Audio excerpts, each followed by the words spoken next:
Gentlemen, we got DiJonai Carrington once again. I mean, like she just can't get out of her own way at this point, huh? From raking people across the head, playing victim, saying white privilege, wearing a blonde wig at that, right? Going on your phone, breaking league policy, facing no punishment, showing black privilege in his league, going at the white girl once again on August 23rd. Although it was your funeral last night, Caitlin Clark led your funeral. I enjoyed watching your funeral last night. It was pretty fun. But DiJonai Carrington, once again, more stuff just keeps coming out. She's bumping Caitlin Clark in the chest, staring Caitlin Clark down. One detail became more difficult to overlook as the video continued to circulate.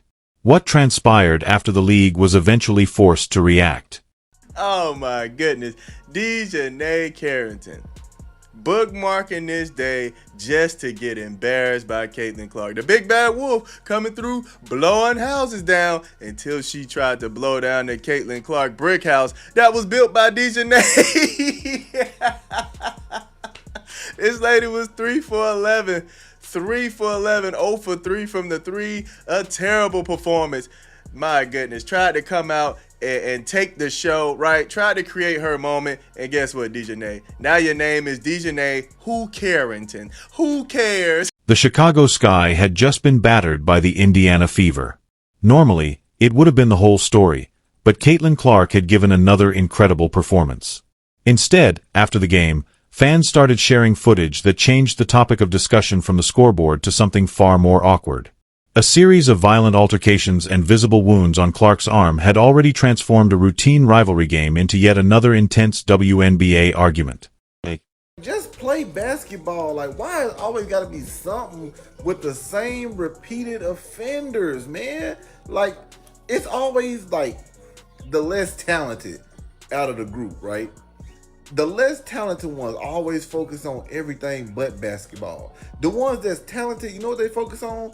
Putting the ball in the hoop. The ones that's less focused, that's less talented, you know what they focus on? They focus on being violent. What transpired next transformed a single basketball game into a much bigger dispute about physical defense, officiating DJ Carrington, and the increasingly challenging task of talking about Caitlin Clark without the entire internet, showing up with a slow-motion replay, a whistle, and 17 different conspiracy theories. All these things that have nothing to do with basketball, DiJonai. Why is it every time you're on my screen, it's never a basketball play? Why is it always drama? Why is it always you being ghetto? Why is it you showing the characteristics of a hood rat? Like, can I please just see some class? Can I see some talent? Please, anything. Show me something. Like, you guys know that meme of the kid with the stick saying, do something? That's how I feel about DiJonai. First and foremost, it should be noted that this was not a fictitious debate created because Sunday night basketball enthusiasts had other things to do. The video was authentic. The noticeable marks on Clark's arm became a topic of conversation. Additionally, the physical interactions between Clark and Carrington were a part of a game with a rich emotional past. Dirtbag, DiJonai, clout chaser, Carrington. Be careful what you wish for, DiJonai. Be careful what you wish for. You're the one that circled 8/23 on the calendar. You're the one who tweeted out 8/23 as if it was some date we all should pay attention to. And people paid attention and saw you. Ooh, you had a bad game. Oh, but 8/23. Fair. Caitlin Clark makes 8 3-pointers. The Indiana Fever win by 23 points. Great foresight on your end, DiJonai Carrington. The crucial distinction is that not all severe collisions inevitably indicate deliberate play, nor do visible scratches by themselves imply intent. Basketball is a physically demanding sport. Elbows fly, arms tangle, and occasionally a player departs the court appearing to have lost a fight with an especially hostile house cat. However, it is stated that the contact was not deliberate. Because of this history, every new conflict between the two would constantly be scrutinized, with a level of ferocity only found in the Zapruder movie. Fans were therefore paying careful attention when Indiana and Chicago clashed and Carrington was involved in another physical sequence with Clark. Then came the reaction following the game, when clips started going viral online and attention turned to the marks that were visible on Clark's arm. According to the story's source material, spectators pointed to scrapes, grabbing, holding, and other physical contact that they thought should have prompted more whistles, transforming the incident into a larger dispute on Clark's officiating. This is the point at which the story transcends a single player, arm, or contentious possession. Trying to get a reaction. you look childish and corny, then going down, shoulder bumping. Like, that's weird, bro. That is weird. And we got to start calling things for what they is. They're weird. People that do this is weird. Weirdos. That's just the truth. And this is what BLACK privilege looks like. You able to mock somebody and get away with it, and then come down and bump somebody intentionally and get away with it. Can you imagine if Caitlin would have did the same thing to somebody? Oh, y'all would have been having a fit. Y'all would have been like, oh. Because whether DJ Carrington performed physically was not the only question. Like many WNBA defenders, she did. Whether the officials consistently recognized the boundary between physical basketball and unlawful contact was the true question. That is a far more awkward conversation, since every whistle becomes proof of someone's theory after fans lose faith in consistency. When one side witnesses Clark being seized, they question why the whistle doesn't sound. In 2026, Clark will participate in a physical activity called basketball. The issue for anyone thinking that this scandal would divert Clark's attention is that he reacted in the most annoying manner imaginable for an opponent. After playing, she completely blew out. Kelsey Mitchell scored 30 points, while Clark finished Indiana's 113-90 victory over Chicago with 37 points, 10 assists, and a career-high 8 three-pointers. With 5 career games with at least 30 points and 10 assists, more than the all of WNBA history, Clark's performance was more than just another spectacular night. Additionally, Indiana eliminated Chicago from playoff contention with the victory. All that huffing and puffing just to come out here and get embarrassed. Like, let's just start right here, man. Let's start right here. Why is DiJonai poking the bear? Look at her. Once again, trying to create her moment. Look at her. Why you keep acting like I'm fouling you? Look, and then she's all in the ref face, spitting on him. Look at this. Somebody give her the t-shirt, man. Give her the tech. Give her the tech. Look at this. I'm not doing anything. I'm just guarding up. Okay. You want the smoke? Caitlin gonna give it to you. You want the smoke? She's gonna give it to you. Now pause and consider how absurd that sounds. There had only been 4 30-point, 10-assist performances in the entirety of WNBA history. By herself, Caitlin Clark turned 5. It sounds like someone inserted an extra number by mistake, which is the kind of figure that causes people to double-check the screen. Apparently, though, no. The calculator made it out alive. Suddenly, the image of Clark leaving a very violent game with obvious marks on her arm appeared next to a box score, suggesting that she had personally insulted Chicago's defensive tactics all night long. It was impossible to ignore the entire conversation because of the disparity. Basketball mayhem was the most bizarre aspect of the whole event, and fans might debate whether or not each scratch was deliberate. Clark seemed to react better the more difficult the game seemed to get. An already simmering issue was further exacerbated by a particularly angry confrontation between Carrington and Clark. According to reports, Carrington appeared to indicate that Clark had flopped when he was called for contact regarding Clark. In reaction, Clark decided not to try to win an argument for the remainder of the evening. Rather, she persisted in her attack, hit a step-back 3 in front of Carrington, and the exchange soon became one of the most talked-about parts of the game. That DiJonai Carrington had circled on her calendar and wanted the world to see happen tonight. And how did it turn out? Caitlin Clark had 37 points, 10 assists, 8 threes, and we got this lovely reaction. But I want to point out something that happened in the game. Some of the Chicago Sky, including DiJonai Carrington, to me, were looking for a fight this game. And Caitlin, instead of talking about it in the media, just did it with her basketball skills, and this is one of the plays that happened. That particular instance was significant because it illustrated the contrast between the drama surrounding Clark and her typical responses to it. She can cause the conversation around her to spiral out of control. The main reason these situations continue to get so heated is because Clark typically has another possession to play. Her games blend in seamlessly with the regular season schedule. She is not your typical player. Because millions of people are watching her, every altercation involving Clark is magnified, and every contentious moment instantly becomes material for repeated replay. As a result, the marks on her arm became more than just marks. They turned into symbols. They symbolized what Clark supporters see as a broader trend of opponents utilizing undue physicality against the biggest star in the game.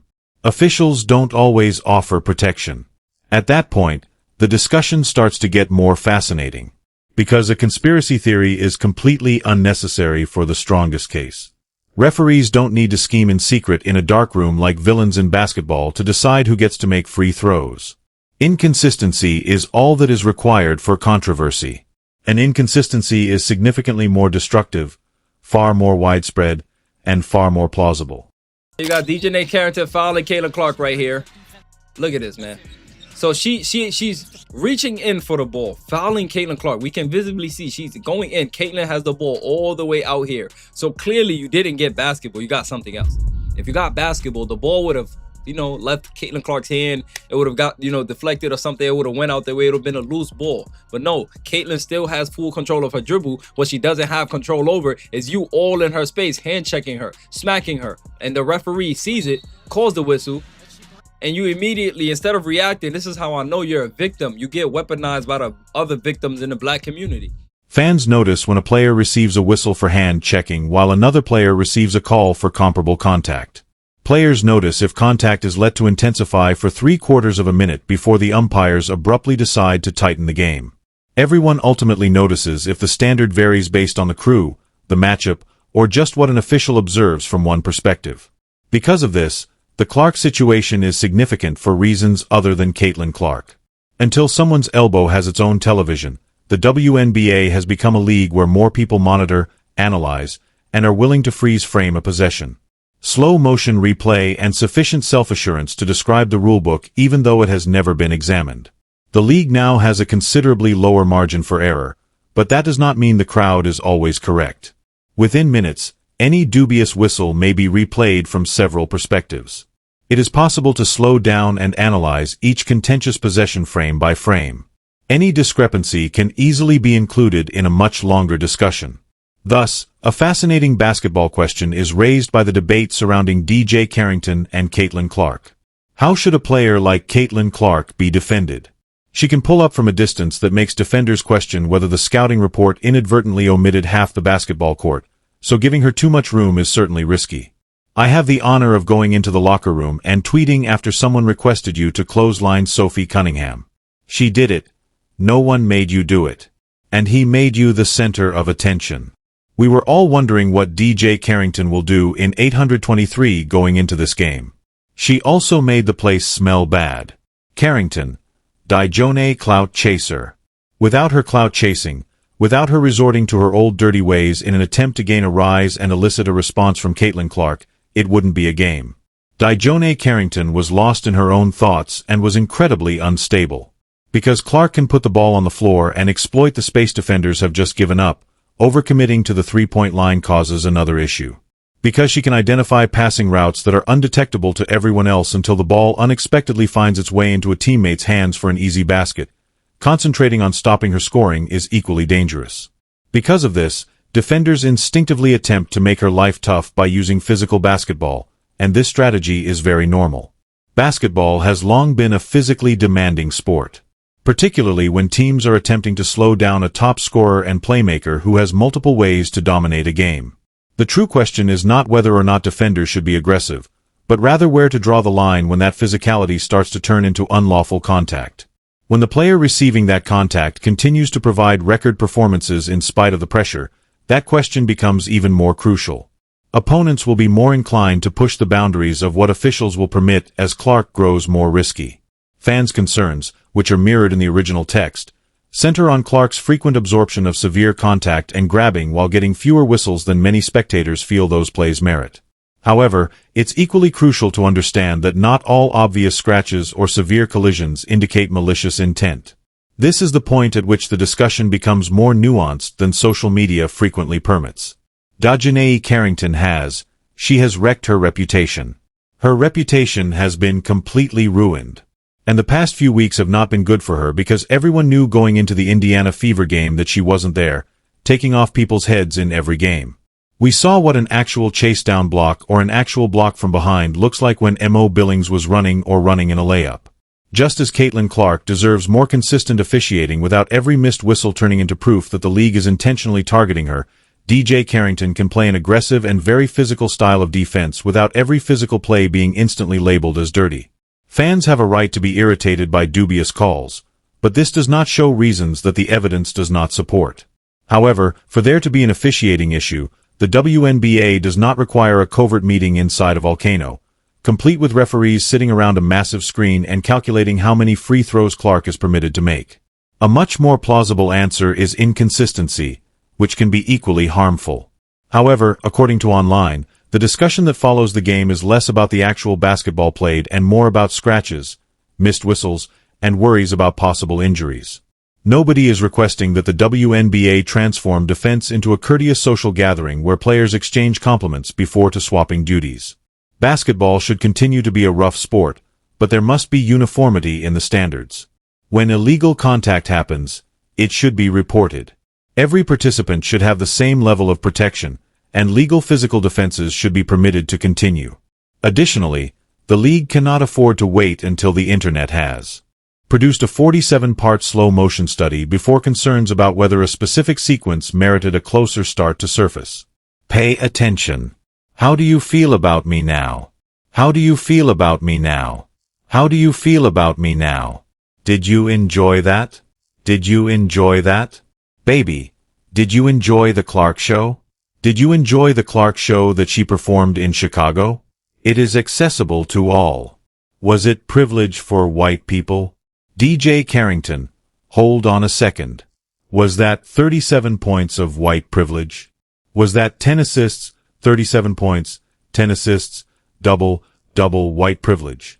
Was that a double privilege for white people? Was that 8 3-pointers from Baghdad on Natasha right in front of you? As for Clark, this most recent chapter might have confirmed what her opponents have already figured out. It can be risky to try to annoy her.